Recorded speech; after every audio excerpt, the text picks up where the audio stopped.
Before we get started with the video, just want to invite you all to join my Discord server. I respond to nearly every message, so come on in and say what's up. I'm doing a holiday giveaway at the end of the month as well, so get on in there while you can.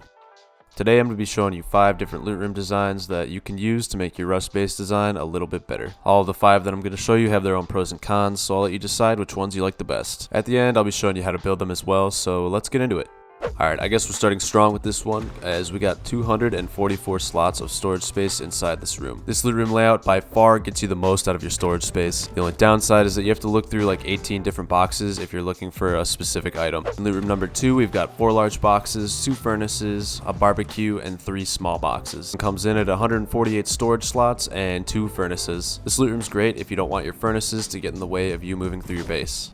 Next up, we got my personal favorite because it has the most large boxes and the second most storage slots. Arranging your boxes like this will get you 198 storage slots, and you'll only have 10 boxes that you'll need to search through when you're looking for items. This loot room can fit 198,000 sulfur, bro. That's crazy loaded, bro. The only downside is that the back box is a little hard to reach if your teammates are in the way, but if you put junk items back there, it shouldn't be a problem. Number 4, we got the ramp loot room. A lot of people love these because honestly they look really cool, and you get 124 slots of storage, which is pretty decent. The main reason these are great is that if raiders go through a back wall, the ramps will block them from entering the loot room, so they'll have to blow up the ramps as well if they want to get any more access. These are really great on like second story loot rooms that you don't want to spend the resources on honeycombing. Just keep in mind that depending on what build grade your ramps are, you won't be able to replace the wall. Last, we got the classic TC loot room with the 4 boxes. Anytime you see a YouTuber building a 2x1, you can bet they're probably building their TC room just like this. That's because this is the best and easiest way to do it, that's why. Total, you're going to get 156 slots of storage and 1 tool cupboard. Anyway, I never thought I could talk so long about loot rooms. Let's build them. Alright, to showcase all these, I'll just build out the other ones that I made. This first one is just going to be a normal square loot room with a half wall floor made out of a square. And to place the boxes, you just go in order from left to right or right to left. Place your large box first on the left, and then you need to do the barbecue after that. You have to do the barbecue before you place the second large box. The barbecue will not fit in between otherwise. Do the same thing on the top shelf, but make sure you add your door before you add the front boxes, otherwise you'll have to pick up your door, and that's just annoying. Once you add your door, you can add your front row loot boxes. They don't have to be perfect, just, place them down however they fit. Again, this loot room's great because you get so much storage, but it's kind of annoying if you're not very organized because there's so many boxes to look through. Anyways, you can finish off each shelf with a box in the middle. Just make sure you can reach all your other boxes. And then do the exact same thing on the top. If you ever have trouble placing anything, you can add some floors outside your loot room so you can get better angles to place your deployables. But yeah, do the exact same thing that you did on the bottom floor, and this loot room is complete.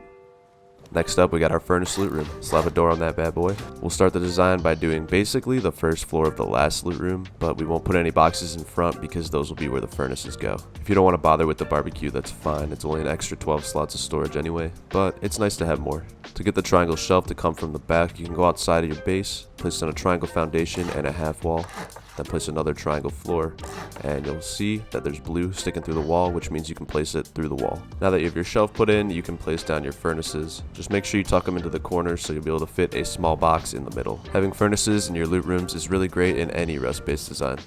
After that, go up onto your shelf, and then you can place 2 large boxes as far into the corners as possible. After that, you can place down another box, and then use that box to stand on top of to get an angle to place this box. Or you can just jump and spam left click.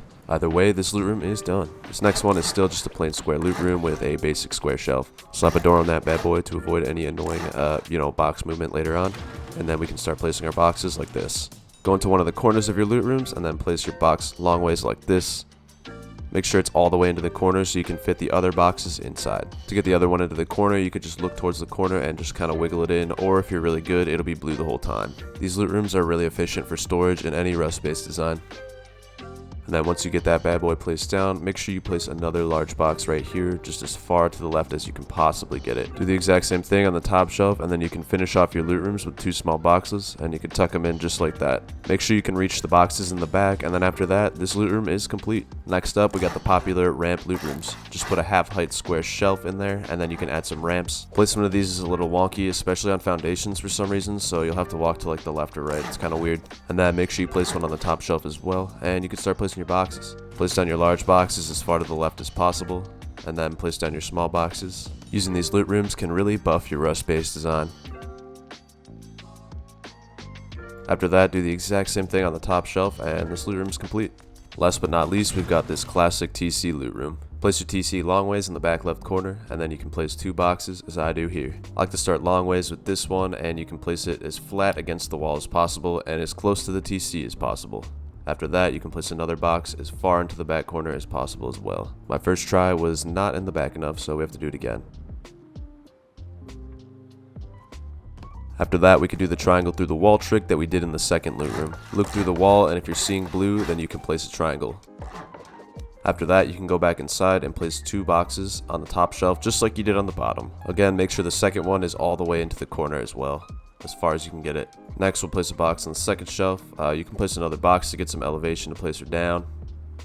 I like to place it long ways so it doesn't peek through the garage door. Next, we can place a barbecue on the ground. If you're solo duo, then those extra 12 storage slots might help you out a lot. Once you place the barbecue, you can place another small box underneath it, but make sure it's as far to the right as you can possibly get it. After that, place 2 more boxes long ways, and they should just fit right in like that, and your loot room is complete. And that completes this video as well. Let me know in the comments if you found any of these helpful whatsoever. I hope you did. And if you're still here, don't forget to go join my Discord. The link is in the description, and I'll be there to say hi. Come on in. I want to make more videos like this as well, so let me know what you think down below. Also, put your tips and tricks that you have for Rust players down below as well, so maybe I could feature them in a video. Anyways, peace out.